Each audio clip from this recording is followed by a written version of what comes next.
Hi, I'm your host, Jody Cohen, and I'm so honored to be joined by Dr. Elena Villanueva. Dr. V, as she's known to many of her followers, is the founder and chief health coach of Modern Holistic Health and the creator of the Body Health Restoration System and Balance Your Brain program. After her own debilitating health struggles, Dr. V became an expert in chronic illness and brain chemistry imbalances, healing gut issues, epigenetics, and a holistic medicine. Welcome, Dr. V. Thank you. It's so good to be here, Jody. It's great to have you. And I want to ask everyone, how do you define resilience?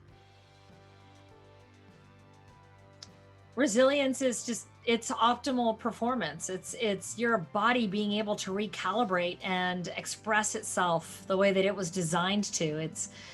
It's being free of dis-ease in the body. Exactly. And one thing that I love about you and your program, so many people don't really start to build their resilience until, life knocks them down, which is a little bit like trying to swim while you're drowning. And so many of the things that you teach, people can do kind of proactively and preventatively. So can you speak a little bit about kind of resilience and brain chemistry and some of the things that you teach people to do to just bolster themselves? Well, I mean, you kind of said it, being proactive is the only way that people can heal.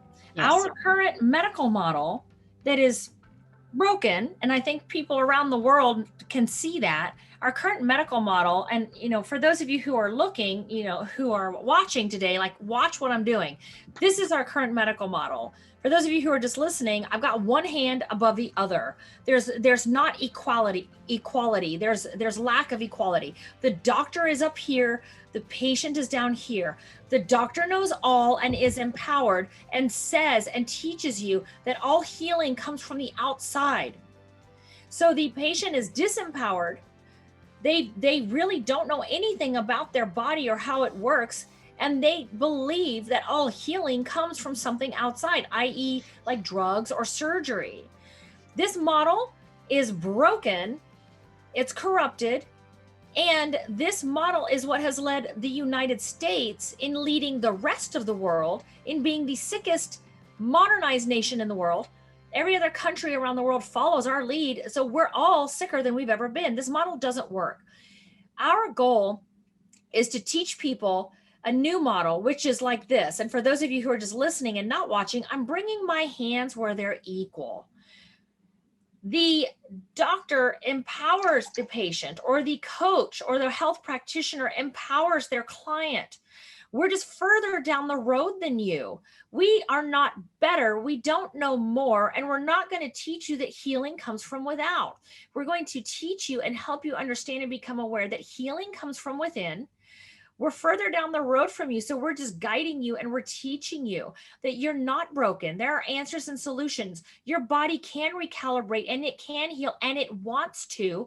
We're going to show you what the barriers to healing are for you so that you can then learn how to, and then we're going to teach you how to remove those barriers to healing and how to support your body so that it can recalibrate and come back into a state of resilience. I love that. That was perfect. So let's talk about some of the barriers to healing. What we see clinically through working with thousands of people is that the barriers to healing, there are a lot of common denominators. So in a nutshell, the barriers to healing can be from the foods that you're eating. They can be from the foods that you're eating and the water that you're drinking, because they can be contaminated with very harsh and dangerous toxins in your body, or certain foods can just cause a lot of inflammation. And they're actually known to create neurological changes in your brain. Certain foods like gluten and dairy. And I mean, a lot of us, we don't want to hear it, but the come to Jesus for people is that, now testing can be done, very specific testing that will show you, is that gluten that you're eating attacking your brain? Is it causing like an antigenic or an immune response where your immune system attacks your brain every time you eat gluten? That's why you're having bipolar episodes. That's why you're having, episodes of psychosis. It's the bread you're eating, it's the gluten that you're eating. And so it's not just something that a holistic doctor is being hippie about and telling you, oh, you shouldn't eat gluten. Like, we can test for that now. And the same thing with dairy. Those things can really affect your opioid receptors and cause a lot of neurological changes. So food and water. Then you've got your environmental chemical toxins, of which there are many. They're found in your personal care products. They're found in the air, the water, the soil. They're found in your foods if you're not eating organic, you know, in your perfumes. They're in your food packaging, in your children's toys. They're found in these things, and they're killing people. They're killing people. And we have a lot of data to show people that have been nonverbal, people that have been in wheelchairs, people that have been diagnosed with diseases that their doctor told them they were going to die from, who are now totally healed and totally healthy, because we found that chemical toxins was the culprit of what was making them sick and what made them fall into disease. And that includes heavy metals as well. And then you've got mycotoxins, which are mold toxins that they can make people very, very sick. And then you have what some people might call infections. And then you have trauma. And I hope we get to talk about that today. Underlying traumas or heightened emotional experiences that can lead people into disease and literally keep them from being able to heal. Even if you address all the biological stuff, even if you do all the things like getting rid of the toxins and eating clean and getting purified water, if you're still sick and you haven't addressed the heightened emotional experiences or traumas in your lifetime, or what could possibly be generational traumas or even past life traumas, that can be a major underlying culprit that you can't test for, but that also needs to be addressed when it comes to dis-ease or the inability to heal. I would love to delve into trauma and help people understand. It's funny when Max died, I was aware of that. I'm like, oh wow, this could really be the beginning of the end. And so, can you explain to people why trauma is so pertinent to your health, your physical health? Absolutely. So whenever we have a heightened emotional experience that happens, and it doesn't have to be something that was like assault. A lot of us can say, easily, like, oh yeah, an assault would be considered traumatic. It can be anything that happens in your lifetime that causes any type of emotion in your body that you don't allow yourself to express.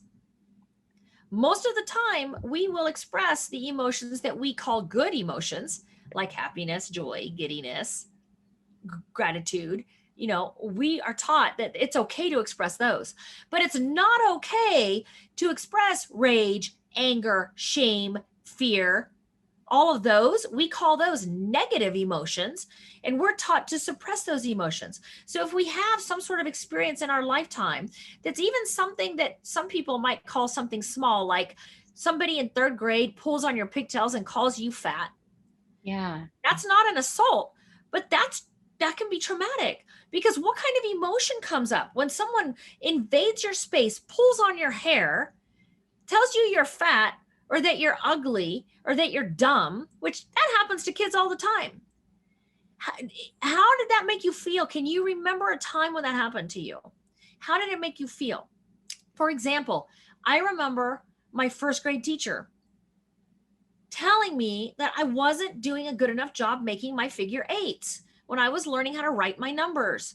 And she wouldn't give me an A because my eights were not good enough. That translated to me that I wasn't good enough. I literally remember feeling a lot of distress over not being able to get those eights right. I felt like I was dumb. She didn't tell me I was dumb, but she was always telling me that it wasn't good enough. So I started developing this pattern of I'm not good enough that went all the way back to my first grade teacher that told me that my figure eights were not good enough. They weren't good enough. And so it can be anything like that.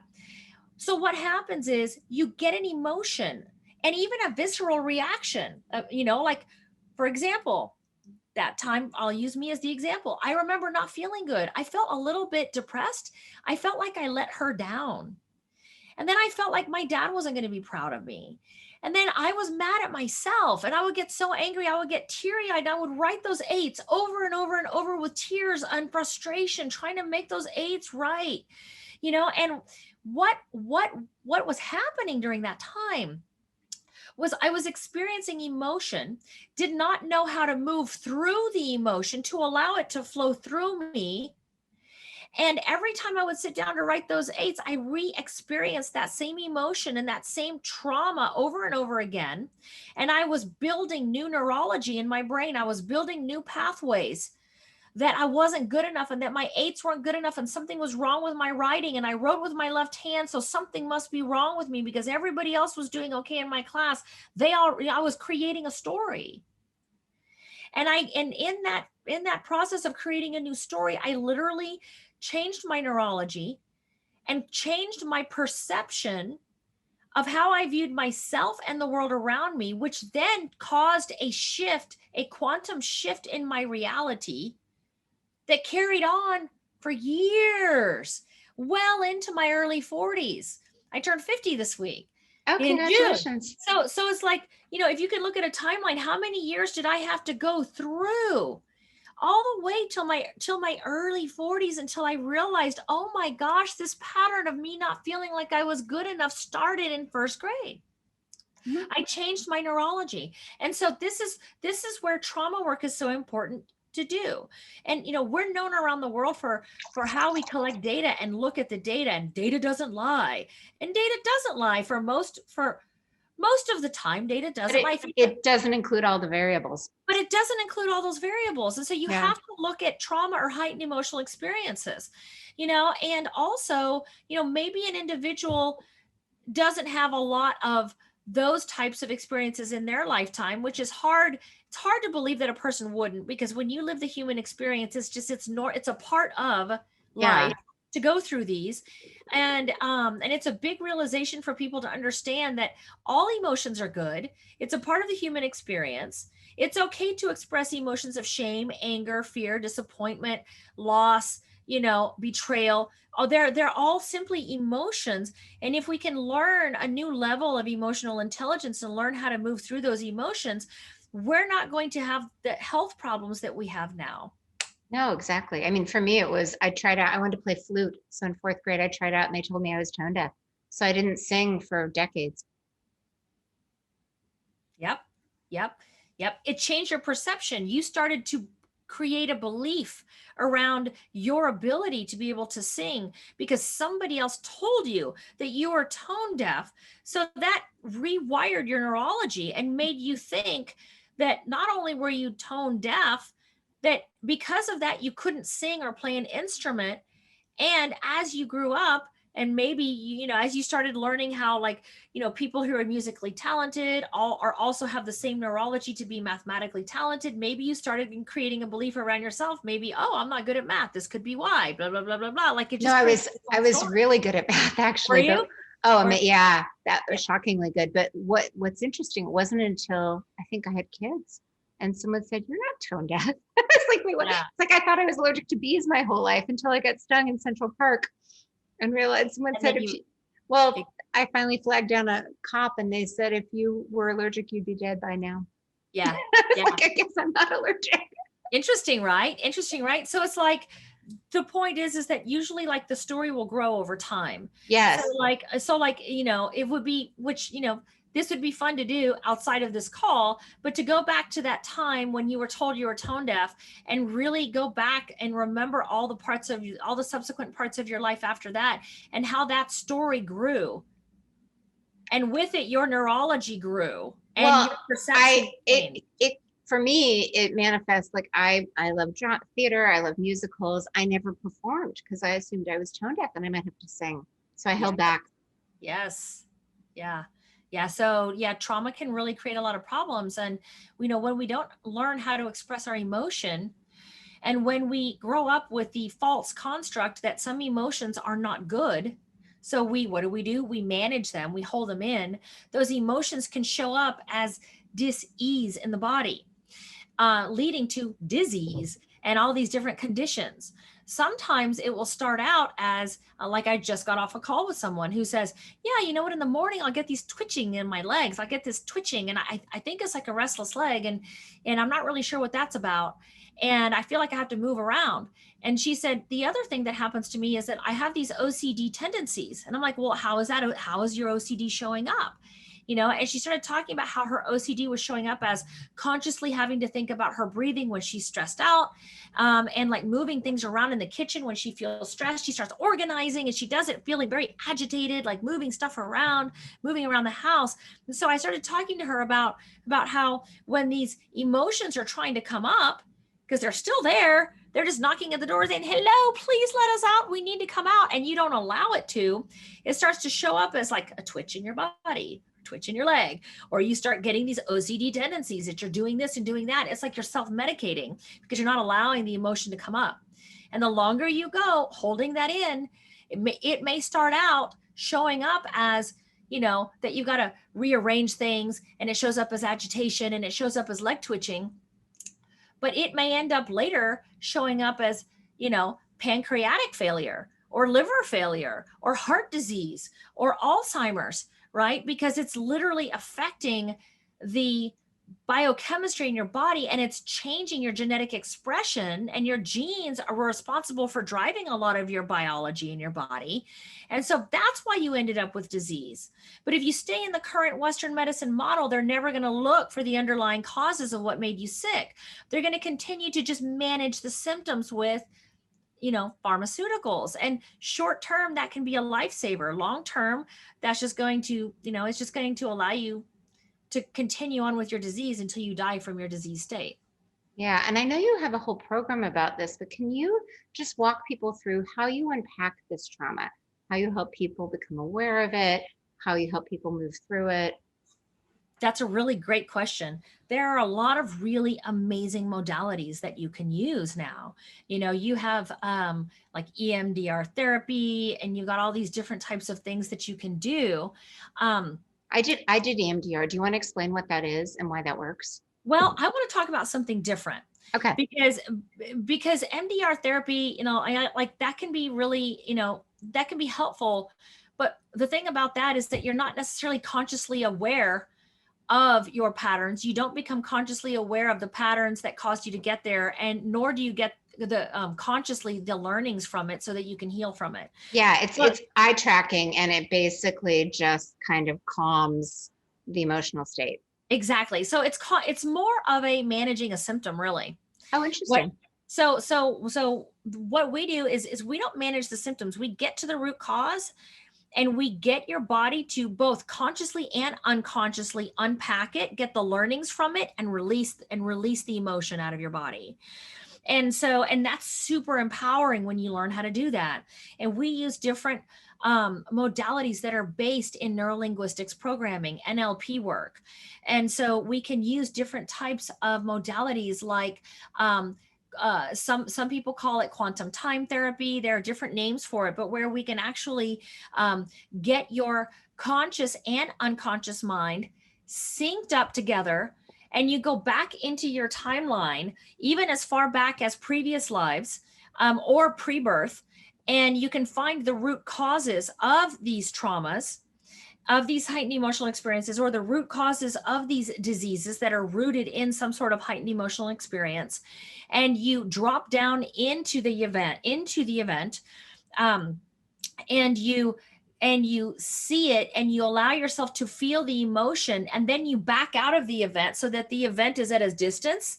So more objectivity. Yeah, so that then you can look at it like a movie, so it's not as intense. It's like you're not in it anymore. You're just watching it, and then you get the learnings from it, and you have a guide, you have a coach helping you move through it.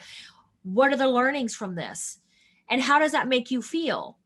And how does knowing that you know you get the learning, you know, knowing that your mom, for example, was doing the best that she could because she had been abused, and watching her and knowing how she was feeling on the inside and why that came out, you know, towards you as like yelling at you all the time, knowing that, how does that make you feel? And then you're able to forgive the person and get the learnings from that. And what did it teach you? Because there was a reason why God or the universe put you through that. What's the learnings? What did you get from that? How does that empower you? And we take you through that, allow the emotion where you might be, and we help you feel, where are you feeling it? Oh, you're feeling it in your leg. Oh, you're feeling it as knee pain. Oh, you're feeling it as a bowling ball in your stomach. What color does it look like? How does it feel? What does it sound like? Okay, let's let it flow through your body. What are the learnings that you're getting as this is moving through your body? And so we use modalities like quantum time technique, Is that, hypnotherapy. oh, yeah, I was going to ask if that was hypnosis. It's different. Okay. Hypnosis is great to use after you've already gone through all the work. Hypnosis is great to seal in all the new neurology, all the new repatterning. So you can do that, and then you can do conflict resolution. A lot of us live in conflict. We live in conflict. Like, we really want to be an artist. We've always wanted to be, working with clay our entire life. But our parents told us for our own security that I needed to be a nurse instead. But Right. I'm miserable doing this work, but it gives me security. Security is just a false sense of safety. It's not even real. It's something that we conjure up. It's a total construct. There's no such thing. And so when we can have conflict resolution, where we can live according to what we were born to do, and we can have the confidence to know that if we just do what we're really good at and what we really want to do, where our passion is, we're going to be successful no matter what. And we can learn how to drop those constructs and live in congruence with our mind, body, and spirit.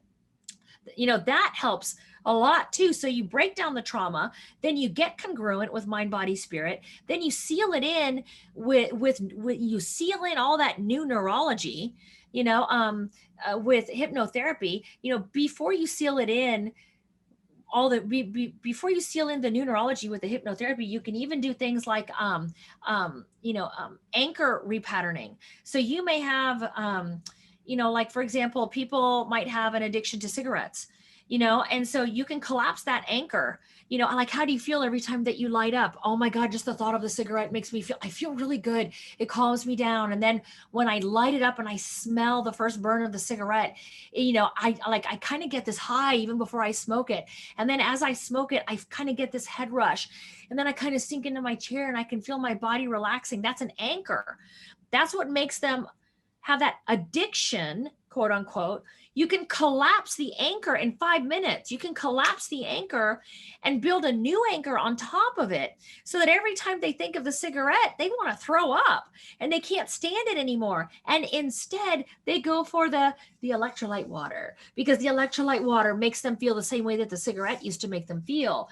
And so you can do all these different steps, take people through this 1 day intensive that's like 6 hours long.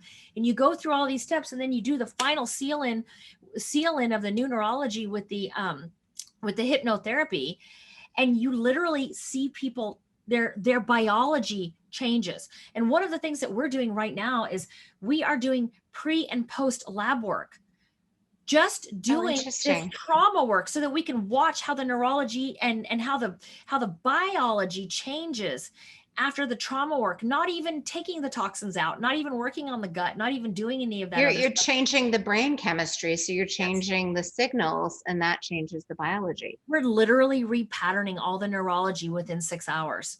It's amazing. Wow. Yeah. And do you do that virtually, or do people come to you? Either or. We'll have people fly in from around the world, and they're doing it. And then we also have people that will do it online as well. Awesome. That's amazing. It's amazing work. It's amazing work. And so right now we're just working on creating data, or gathering data on that. And then we're also gathering data on people who we do the trauma work with in the first month of their 12-month program, and we'll retest them constantly. But we're also doing, we have to do the work on getting the mycotoxins out, and the chemical toxins, and all the other things, right? Because we've got to allow the physical body to heal.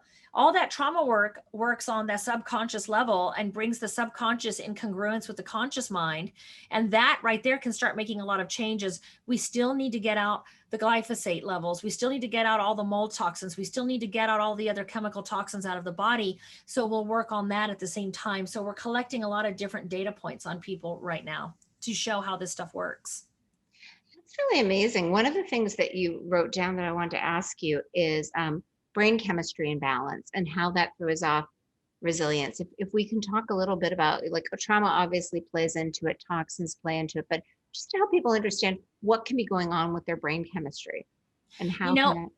That's a great question. Brain chemistry imbalance, if you have that, you typically have symptomatology, or symptomology, right? You typically have it. If your brain chemistry is out of balance, you're typically going to have some sort of symptom. Whether it's anxiety, depression, you can't sleep, brain fog, mind racing, or the symptoms are really bad, like you're falling into, dementia or Alzheimer's or whatever. But those are symptoms. It's the check engine light coming on in the car telling you that there's something going on. If you have brain chemistry imbalances or signs or patterns of brain chemistry imbalance, the answer is not to jump on some amino acid therapy to rebalance the brain chemistry. Now that can be great to help support it, but you got to figure out what caused the problem. Because you're not just going to have a brain chemistry imbalance for no reason. What caused it? And we talked about that, right, Jody, at the beginning. We talked about the most common underlying causes of dis-ease, however that shows up in the body, whether it's brain related, whether it's autoimmune disease related, whether it's cancer related, whatever. You've got to look for the underlying causes. So you got to lift up the hood and you got to start looking inside of there to see what's going on. And some of the symptoms, like before it gets to cancer, like fatigue, sugar cravings, can you speak to, like, listeners might be like, oh, thank God I don't have cancer. That's not me. But it could just be that you're anxious or depressed. Exactly. I mean, well, you know what? If you're anxious or depressed, what else is happening in your body that you don't realize? Yeah. Or may realize, but you think it's not connected. Are you having any type of constipation? Are you having irritable bowel? Are your stools loose all the time? Are you having undigested food in your stools? Are you having rashes or eczema or this, athlete's foot that won't go away? Are you having weird periods? Can you not sustain an erection? Have you lost your libido? Is your hair falling out? Like, what else is going on in your body? Because I guarantee you, if you're having brain fog, there are other things going on in your body too, but you may be so disconnected from your own body that you don't even really realize what's going on. And if you're having any kind of symptom, no matter how it's showing up for you, that's your body trying to tell you, hello, there's something going on here and we need to address it. Yeah. And what is that something? Even if you just go back to, some people are always saying, it's the gut, it's the gut. You got to go back to the gut. It's the leaky gut. All your neurotransmitters are made in your gut. Your immune system comes from your gut. But what caused the gut issues? Was it an emotional trauma in your lifetime, past life, or generational? Was it the antibiotics that you took? Is it all the corticosteroids that you've been taking for your asthma? Or your skin condition? Is it chemical toxins from your shampoos and your household cleaning products, or your air or your water? Like, is it mycotoxins? Is it a combination of infections that are living in your body, or is it all of those things? And until you look under the hood and start dissecting what it is, and usually it's a combination of things. It's never one thing. Until you start looking and identifying what it is, you're never going to get rid of the symptoms, no matter what the symptoms are. This has been so helpful and so interesting. Is there anything related to resilience that we haven't touched on that you'd like to share about? Learning to love ourselves. Oh, receiving love. That's very hard. Learning to receive love from others and from ourselves. We've been conditioned. This is another construct that is killing societies around the world. We've been taught that we need to sacrifice. We need to sacrifice for our family. We need to sacrifice for our marriage. We need to sacrifice for the corporation that we're working for. We need to sacrifice for our government. We need to sacrifice for everybody. Bullshit. You need to sacrifice for yourself. You need to love yourself. See here, Jody, it comes out because you bring out my passion. We need to sacrifice for ourselves by not sacrificing. We Yeah. need to stop the sacrificial BS. We need to love ourselves. We need to put ourselves first, because until you realize your own self-worth and until you start filling your own cup, you are never going to be fulfilled in your life. You're never going to have fulfilling relationships. You're never going to have the relationship that you want with your children. And ultimately, on your deathbed, you're going to realize you never had the relationship you wanted with yourself. And then guess what? Then you get to come back and do it all over again because you didn't learn your lessons the first time. Yeah. So put yourself first and learn to love yourself. And a really great exercise that you can do just to get a glimpse of what it might feel like to love yourself is first connect with somebody in your mind, in your heart, who you have loved in your life. Somebody that just brings up all the visceral emotions of love and connection. For me, it was my son. Yeah. I love that guy. He's 28. He turns 29 this year. For me, it was my son. And I connected to all the feelings that I had, the feelings of joy, the feelings of disappointment, the feelings of fear over when I thought he died when he was really little, the feelings of connection that I had with my kid, the feelings that would, come up if I thought of ever losing my kid. That's how much I love him. Just, the just talk about love like that. I was like, oh, my child. Then I closed my eyes, and this was with someone guiding me, teaching me the first steps of how to love myself. Then I closed my eyes after thinking about my son, and I went back to his little like 2-year-old, 3-year-old self. Then I went and I closed my eyes and I went back to my little 2 or 3-year-old self. As far back as I could remember, I can remember my 3-year-old self. I remember. And I could remember what she looked like. And I stood there and looked at her, not as if I were her, as if I were her mom. I stood and looked at her, and I saw her looking back at me, and I started talking to her, the little 3-year-old Elena. And I started telling her, sweetie, I'm here for you. Thank you for waiting for me. And she looked at me, she smiled back at me. And she said, I've been waiting for you. And I said, baby, I'm back. I've been through a crazy wild ass ride in my life, but I'm back for you and I love you. And I mean, tears just started streaming down my face. And the emotion of love that I've never felt for myself, I didn't even know what that was. I could feel it because I was looking at the little girl. And I hugged her and I picked her up and I started holding her and telling her, I am so sorry that you were waiting there by yourself under that table while mom and dad were screaming. I'm so sorry you've been sitting under there for 40 years waiting for me. I'm here now. I am here. And I picked her up and I held her. And I could cry right now thinking about it because that's how much I love that little girl. And that taught me to start loving myself. Then I did the exercise the next day and I went and found my little third grade self. Well, my first grade self, the little one trying to write the figure eights and pulling her hair out and crying. She was trying to do it right. And I said, Elena, your figure eights are perfect, baby. It's okay. And you know what? As you get older, it's not even going to matter anymore. It's okay. I love your figure eights. And let me show you what you did with your life. You became a doctor and you're helping thousands of people around the world. And you know what? Your handwriting's worse than ever and it's hilarious. Come on over here and take a look and I love you. And then I did that with my third grade self. And I did that with my sixth grade self when I started getting bullied in sixth grade. And I learned how to love myself by going through this process. And so if there's one thing I could tell people to take away is love yourself. Because if you learn to love yourself, you're going to see that you're worth more than that car. You're worth more than that house. You're worth every penny that it takes to heal yourself, mind, body, and spirit. So start thinking about loving yourself and putting yourself first. It's funny, the word selfish, it kind of is meant to undermine self-love.